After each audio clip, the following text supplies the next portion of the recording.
প্রচণ্ড গরম পড়েছে, আর এই গরমে ইচ্ছে করে ঠান্ডা ঠান্ডা কিছু খেতে, যেটি খেলে কলিজা ঠান্ডা হয়ে যাবে। ঠিক তেমনই 3টি ড্রিঙ্কসের রেসিপি শেয়ার করছি আজকে আপনাদের সাথে। এই ড্রিঙ্কসগুলো আপনার কলিজা ঠান্ডার পাশাপাশি এবং সারাদিনের সব ধরনের ক্লান্তি দূর করে দিবে। তাহলে কথা না বাড়িয়ে ঝটপট শুরু করা যাক। এর জন্য আমি প্রথমে একটি বোল নিয়ে নিলাম এবং এতে দিয়ে দিচ্ছি টক দই। আমি এখানে 250 গ্রাম টক দই নিয়েছি, মানে আমার চায়ের কাপের মাপে 1.5 কাপ টক দই হয়েছে। এই 1.5 কাপ টক দইয়ের সাথে পানি দিয়ে দিচ্ছি 1 কাপ। এখানে আমি ঠান্ডা পানি ইউজ করেছি 1 কাপ।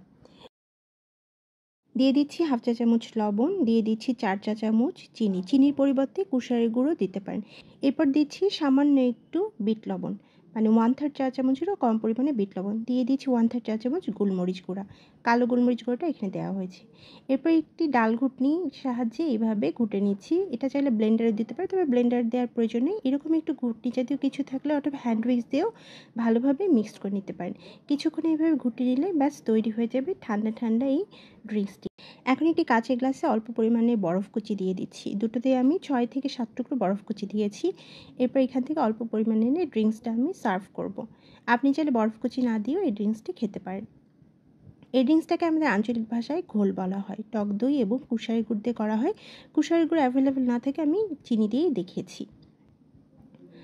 এরপর চলে যাচ্ছে আমাদের সেকেন্ড ড্রিঙ্কসে। এর জন্য আমি আবার একটি কাঁচের গ্লাস নিয়ে নিলাম এবং এতে দিয়ে দিলাম হাফ গ্লাস পরিমাণে বরফ কুচি।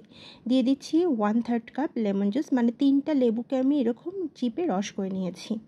এরপর দিয়ে দিচ্ছি 1 কাপ চিনি মেশানো পানি। 1 কাপ পানিতে 5 চা চামচ চিনি দিয়ে মিশিয়ে নিয়েছি। এরপর দিয়ে দিচ্ছি 1 টেবিল চামচ পরিমাণে পুদিনা পাতা। এখন দিয়ে দিব 1/3 চা চামচ বিট লবণ। এখন একটি ব্লেন্ডার জার নিয়ে নিব এবং সবগুলো ব্লেন্ডার জারে দিয়ে ব্লেন্ড করে নিব। 5 থেকে 6 মিনিটের মতো ব্লেন্ড করলেই এই জুসটা আমাদের তৈরি হয়ে যাবে। 5-7 মিনিট ব্লেন্ড করে নিয়েছি এবং আমার ড্রিঙ্কসটা একদম তৈরি হয়ে গেছে এবং এই ড্রিঙ্কসের কালার গ্রিন হবে। এরপর অন্য একটি ড্রিঙ্কস গ্লাস নিয়ে এর মধ্যে আমি সার্ভ করে দিচ্ছি এবং ডেকোরেশনের জন্য এখানে একটা লেবু আমি গোল করে কেটে নিয়েছি। এরপর চলে যাচ্ছে আমাদের থার্ড ড্রিঙ্কসে। এর জন্য আমি আবার একটি কাঁচের গ্লাস নিয়ে এতে দিয়ে দিচ্ছি 6 টুকরো লেবু। দিয়ে দিচ্ছি 1 টেবিল চামচ পরিমাণে পুদিনা পাতা। এরপর দিয়ে দিচ্ছি 1/3 চা চামচ কালো গোলমরিচ গুঁড়া। দিয়ে দিচ্ছি সামান্য একটু বিট লবণ। এরপর দিয়ে দিচ্ছি 2 চা চামচ চিনি।